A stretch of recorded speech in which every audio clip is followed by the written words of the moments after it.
Xin kính chào quý vị.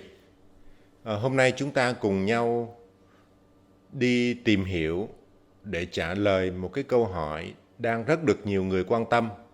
Đó là vì sao chúng ta chưa tiêm vaccine phòng COVID-19 cho trẻ em? Để trả lời câu hỏi này thì chúng ta cùng nhau đi tìm hiểu các cái quy trình từ nghiên cứu, sản xuất vaccine cho tới xin phép lưu hành một cái loại vaccine nào đó.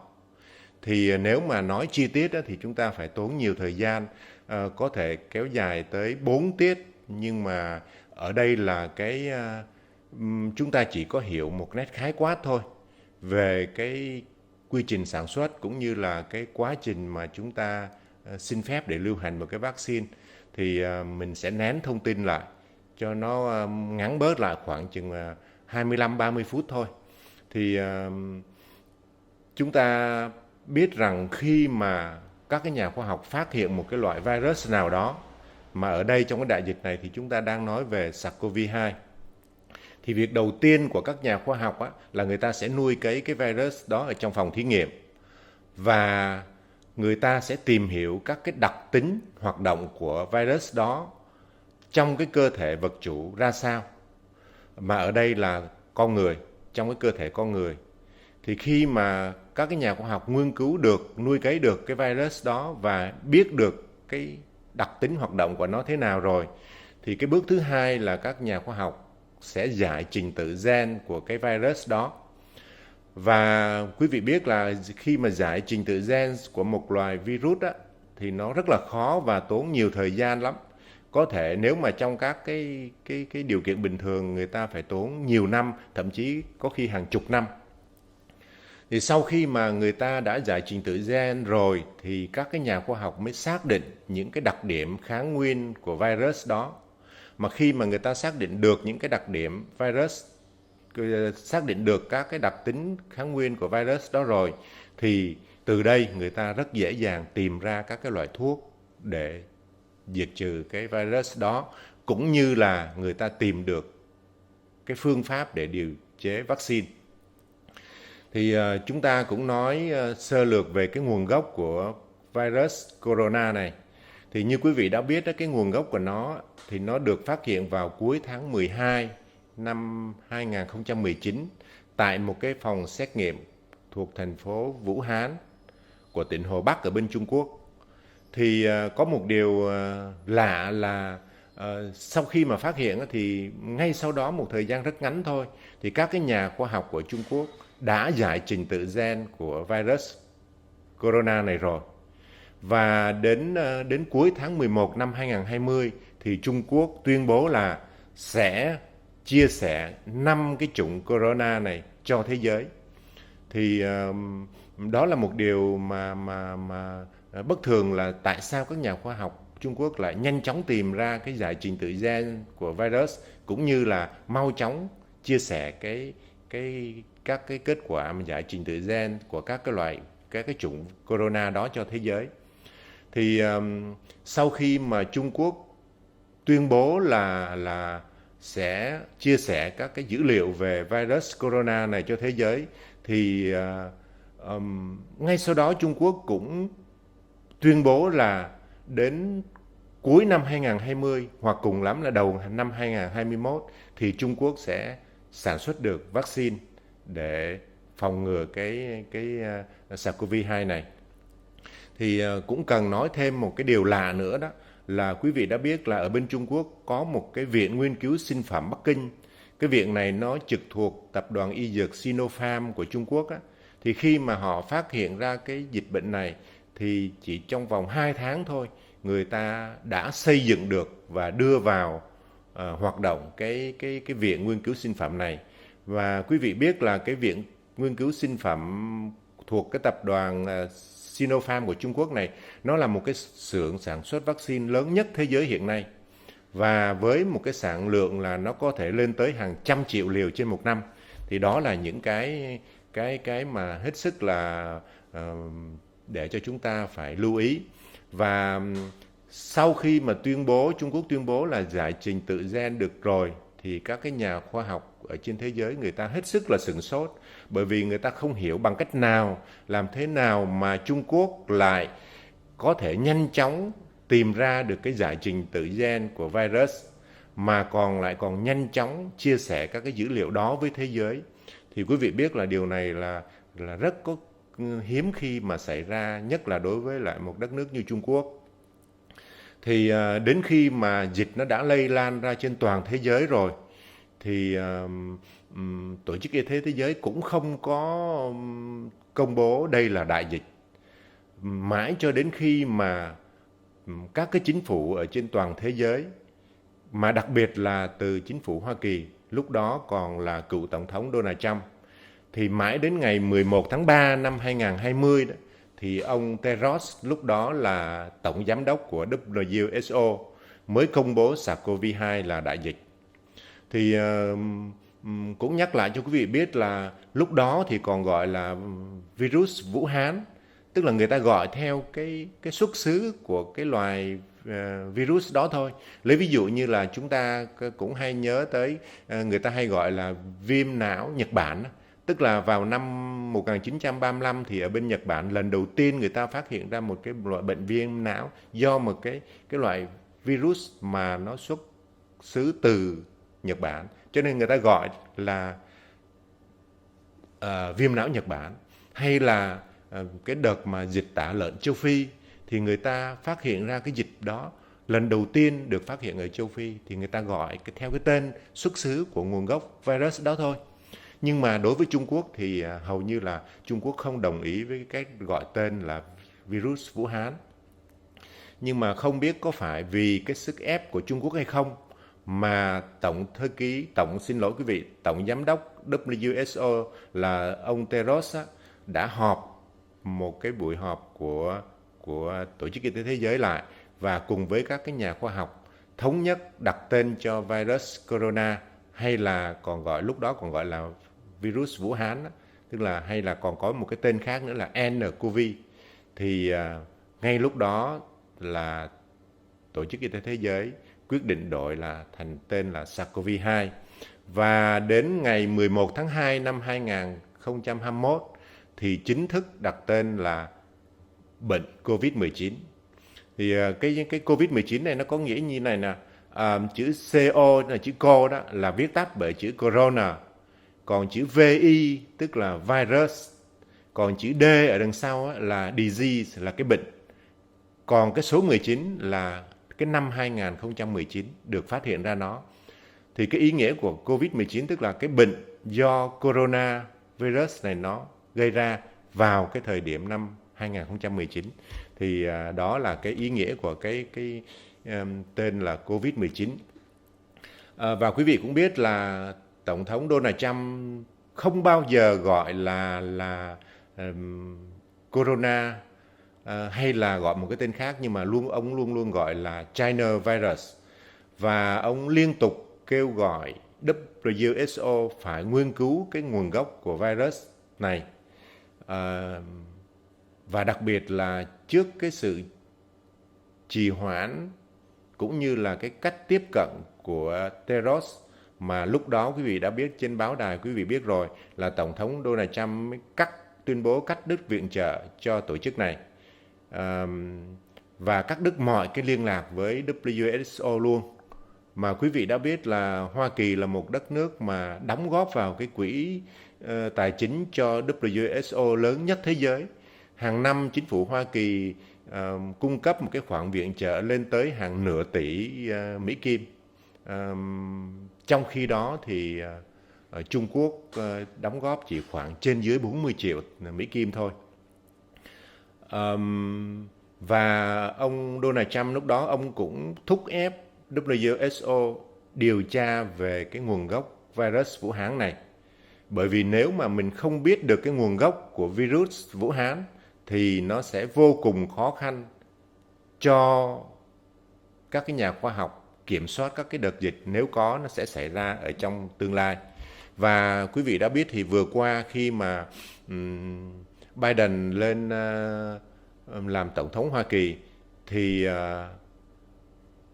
tháng 6 vừa rồi ông cũng ra lệnh cho FBI của Hoa Kỳ phải điều tra về cái nguồn gốc virus Vũ Hán, và ông ra lệnh là trong 90 ngày thì phải có các cái báo cáo cụ thể. Nhưng mà bây giờ quý vị đã biết là đã qua nửa tháng 9 rồi, đã qua cái thời hạn đó rồi, nhưng mà chúng ta vẫn chưa có thấy một cái báo cáo cụ thể nào về cái quá trình điều tra của FBI của Hoa Kỳ. Thì chúng ta trở lại cái việc sản xuất vaccine. Thì sau khi mà các cái nhà khoa học đã phân lập được cái bộ gen của virus rồi, thì người ta mới tiến hành nghiên cứu sản xuất các cái vaccine cũng như là các cái loại thuốc để điều trị nó. Thì cái giai đoạn đầu tiên thì người ta nghiên cứu ở trong phòng thí nghiệm. Cái giai đoạn này nếu bình thường thì nó kéo dài khoảng 2 đến 4 năm. Thì cái giai đoạn này là các cái nhà khoa học người ta mới tìm cách tạo ra cái kháng nguyên để làm tiền đề cho cái việc bào chế thuốc, cũng như là làm tiền đề cho cái việc bào chế vaccine. Thì đối với lại cái vaccine COVID-19 này á, thì do các nhà khoa học trước đây đã có những cái kinh nghiệm về cái chủng corona này rồi. Bởi vì trước đó nó cũng đã, cái chủng này nó cũng đã gây bệnh như là bệnh cái đợt dịch SARS năm 2003 cho tới cái dịch MERS năm 2012. Thì quý vị thấy là khi mà người ta phân lập cái chuỗi gen của virus SARS-CoV-2 này thì người ta thấy là nó tương đồng khoảng 85 đến 90% với các cái chủng corona của các cái đợt SARS trước, hoặc là các cái đợt dịch MERS đã xảy ra. Cho nên các nhà khoa học đã có một cái kinh nghiệm về nó rồi. Và cộng thêm với cái tính cấp bách của đại dịch lần này thì các cái nhà khoa học đã kéo ngắn cái thời gian nghiên cứu cái giai đoạn trong phòng thí nghiệm này xuống chỉ còn 3 đến 6 tháng thôi. Thì nếu mà cái giai đoạn 1 mà đã được thông qua rồi thì người ta mới tiến đến cái giai đoạn tiền lâm sàng. Thì cái giai đoạn thử nghiệm tiền lâm sàng này thì chủ yếu là người ta nghiên cứu ở trên, cho vaccine nó tác động lên cái mô tế bào, cũng như là người ta nghiên cứu ở trên động vật sống để người ta đánh giá được cái mức độ an toàn của vaccine, cũng như là người ta đánh giá cái khả năng sinh miễn dịch của nó. Thì cái giai đoạn tiền lâm sàng này cũng kéo dài 1 đến 2 năm thôi. Nhưng mà riêng đối với vaccine COVID-19 này thì người ta cũng rút ngắn xuống do cái tính cấp bách của dịch bệnh. Người ta rút ngắn xuống cũng còn 3 đến 6 tháng thôi. Kế đến đó là cái giai đoạn lâm sàng. Thì khi mà cái giai đoạn thử nghiệm tiền lâm sàng xong rồi, đã đạt được cái kết quả rồi, thì các cái công ty sản xuất vaccine này người ta sẽ nộp hồ sơ cho các cái cơ quan quản lý. Các cái quy trình từ nghiên cứu, từ sản xuất, các cái báo cáo trong cái quá trình nghiên cứu tại phòng thí nghiệm mà cho các cái cơ quan quản lý. Và như quý vị biết là nó có một cái điều kiện là những cái nghiên cứu này phải được đăng trên những cái tạp chí y học lớn của thế giới như là The Lancet hay là Science. Phải có những cái bài báo đã được đăng tải những cái công trình nghiên cứu này. Thì đối với Hoa Kỳ thì cái quá trình mà để trình hồ sơ lên cho FDA nó mất khoảng 30 ngày là đối với lại Hoa Kỳ. Sau khi mà cái đơn mà đăng ký đã được chấp thuận rồi thì cái vaccine này nó sẽ phải trải qua 3 cái giai đoạn thử nghiệm lâm sàng. Thì các cái thử nghiệm này thì nó được đánh giá qua ba cái yếu tố. Thứ nhất là tính an toàn của vaccine, tính sinh miễn dịch của vaccine và hiệu lực bảo vệ trên cái cơ thể người nghiên cứu. Thì đối với vaccine COVID-19 này thì do tính cấp bách của dịch bệnh thì các cái cơ quan quản lý người ta đánh giá nó theo cái cách thức là cuốn chiếu hồ sơ để cho nó cái thời gian nó rút ngắn xuống, nó được nhanh hơn. Nhưng mà vẫn phải đầy đủ các cái bước, đó là bởi bảo đảm cái tính an toàn của vaccine. Thì mình nói về các cái giai đoạn lâm sàng thì quý vị thấy là biết là nó có 3 cái giai đoạn nghiên cứu lâm sàng. Thì đối với cái giai đoạn 1 á, thử nghiệm giai đoạn 1 thì cái nhóm mà nghiên cứu thì nhỏ thôi, thường là nghiên cứu ở người lớn, và cái nhóm để nghiên cứu nó khoảng dưới 100 người. Và tất cả những cái vaccine đang lưu hành thì người ta không có nghiên cứu ở trên trẻ em.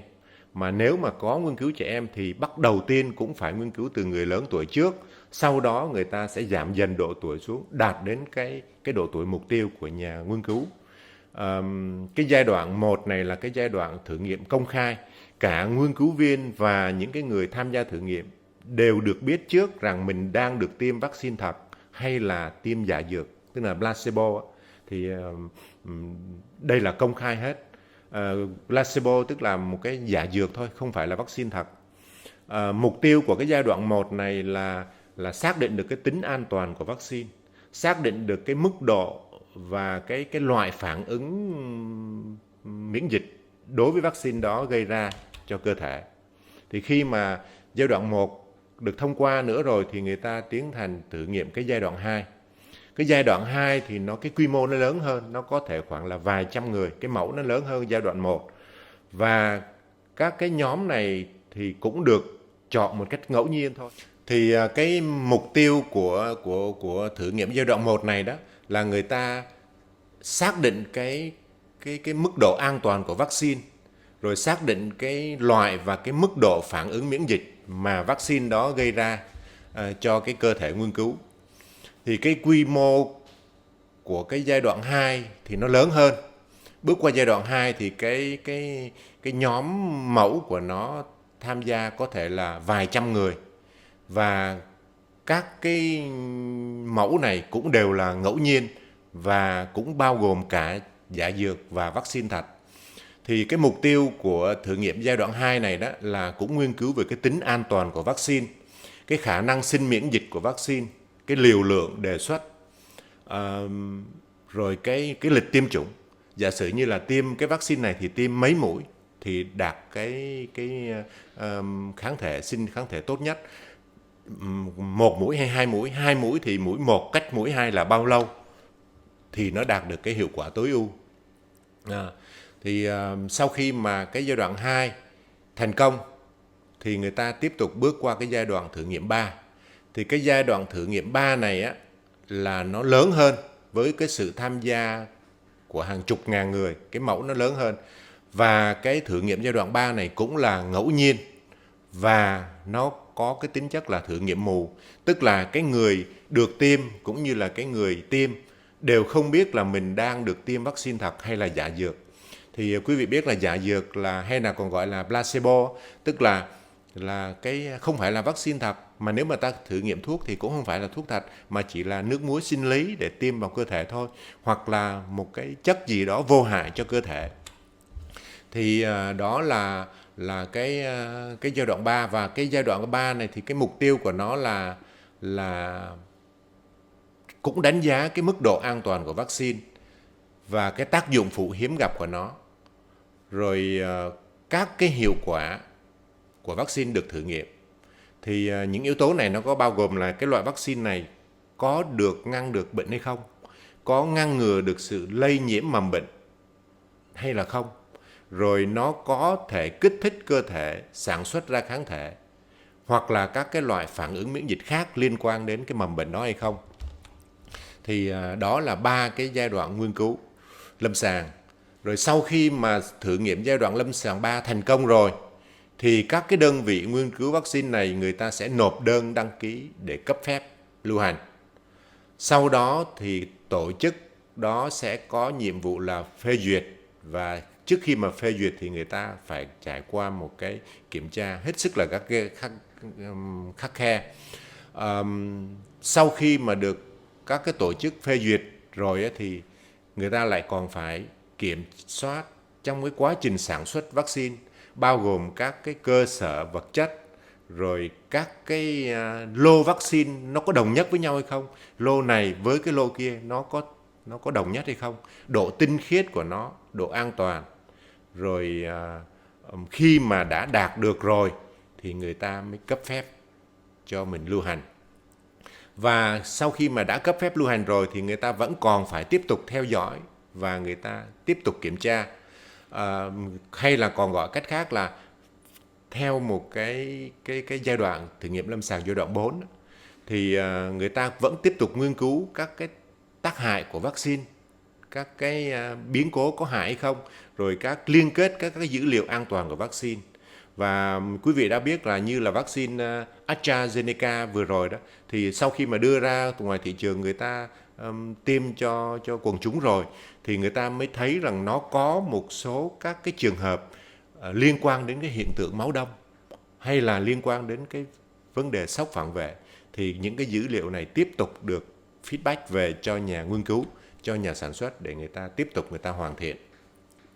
Và cuối cùng thì người ta sẽ đưa vào cái khâu sản xuất đại trà cái số lượng vaccine, rồi tiếp tục theo dõi nghiêm ngặt mọi những cái diễn biến có liên quan đến vaccine, những cái bất thường trong cái quá trình tiêm ngừa, để người ta có một cái nghiên cứu hoàn thiện hơn về vaccine đó.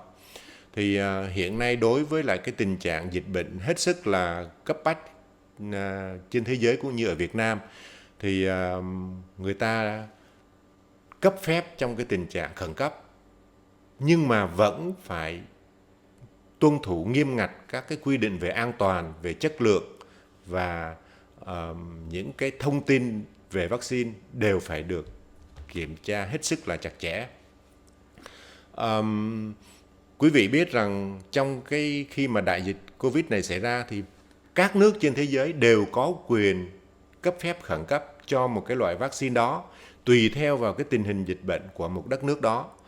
Tại Việt Nam mình thì Bộ Y tế cũng đang là xem xét để cấp phép sử dụng khẩn cấp cho một loại vaccine do Việt Nam mình phát triển, đó là Nanocovax của Nanogen. Thì hy vọng là cái vaccine này khi mà được cấp phép thì sẽ giải quyết được cái tình trạng khan hiếm vaccine hiện tại của chúng ta. Thì đó là cái quy trình sản xuất cấp phép của một vaccine. Rồi cái vấn đề thứ hai mà chúng ta quan tâm tới để trả lời cho cái câu hỏi tại sao chúng ta chưa tiêm ngừa cho trẻ em đó, thì nó là một cái tình trạng hiện nay đó là cái nguồn cung cấp vaccine không có đủ cho thế giới cũng như là tại Việt Nam mình. Thì quý vị đã biết đó là hiện nay trên thế giới đó, đã có trên 227 triệu ca mắc rồi và trên 4,6 triệu ca tử vong.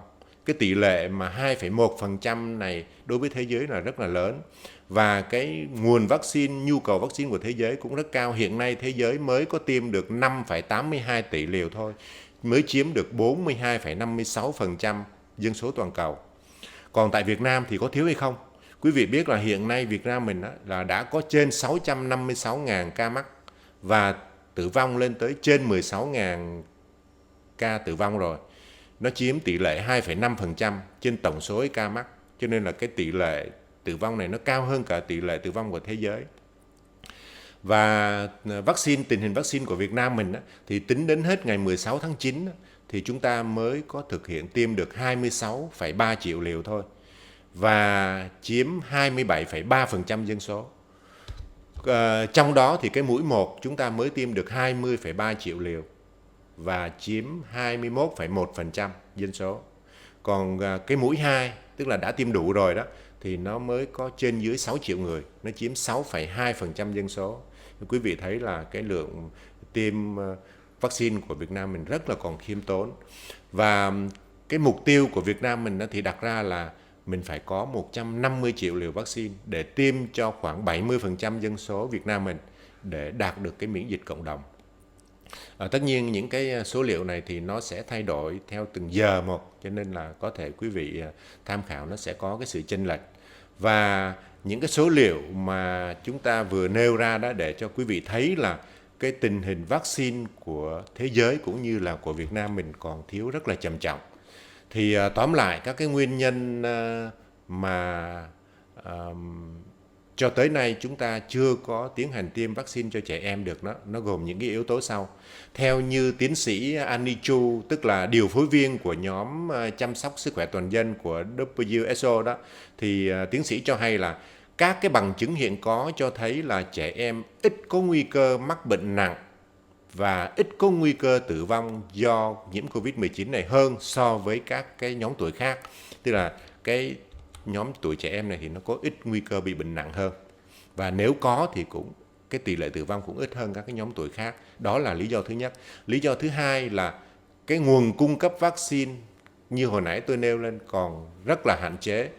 Và nhiều nước bây giờ cũng đang là dốc toàn tâm toàn lực để mà phát triển các cái loại vaccine. Thì các là do mà các cái loại vaccine nó còn thiếu, cho nên là người ta tập trung chủ yếu là ưu tiên cho những cái đối tượng có nguy cơ cao như là người già, người mắc bệnh mãn tính, nhân viên y tế hay là những cái nhân viên ở các cái tuyến đầu chống dịch. Cái nguyên nhân thứ ba nữa mà cho tới nay người ta chưa có tiêm vaccine cho trẻ em, đó là các cái data về nghiên cứu vaccine dành cho trẻ em còn rất là hạn chế. Hầu như là từ nãy tới giờ chúng ta phân tích thì mình chưa có thấy các cái dữ liệu nghiên cứu dành cho trẻ em đối với cái vaccine COVID-19 này. Thì hiện nay á, chính phủ ở các nước cũng đang là đẩy mạnh việc phát triển cái vaccine cho trẻ em. Bởi vì trẻ em cũng là một cái nhóm tuổi rất là dễ bị tổn thương, chúng ta cần phải bảo vệ. Và nếu chúng ta bảo vệ được cái nhóm đối tượng trẻ em này thì cũng giảm cái nguy cơ lây nhiễm trong cộng đồng. Và cũng xin lưu ý với các bậc phụ huynh là chúng ta đừng có nên nóng vội để mà tìm cách này hay cách khác để chúng ta tiêm ngừa cho con em mình. Điển hình như là ở Thốt Nốt, Cần Thơ vừa rồi thì quý vị thấy là trên báo chí người ta đưa tin là có hàng loạt trẻ em được tiêm vaccine Pfizer khi mà Bộ Y tế chưa cho phép. Thì như vậy thì nó sẽ gây ra cái gì? Thứ nhất là về mặt an toàn đối với ngay cả con em chúng ta đã chưa được bảo đảm, bởi vì chưa có các cái dữ liệu nghiên cứu đầy đủ để mà tiến hành tiêm trên trẻ em. Cái thứ hai nữa là vi phạm pháp luật, bởi vì Bộ Y tế Việt Nam cũng như chính phủ Việt Nam chưa cho phép tiêm vaccine này ở trên trẻ em. Thì đó là những cái lý do mà hiện nay chúng ta chưa có tiến hành tiêm vaccine COVID-19 này cho trẻ em. Thì phần trình bày của chúng tôi vừa rồi đã giúp quý vị phần nào trả lời được cái câu hỏi đó, và hy vọng rằng chúng ta sẽ có một cái nhìn khái quát về cái tình trạng vaccine hiện nay để chúng ta bớt có nôn nóng, và chúng ta cùng nhau dùng các cái biện pháp khác như là biện pháp 5K, các cái biện pháp của chính phủ để chúng ta ngăn ngừa dịch bệnh xảy ra trong cộng đồng. Xin chào quý vị.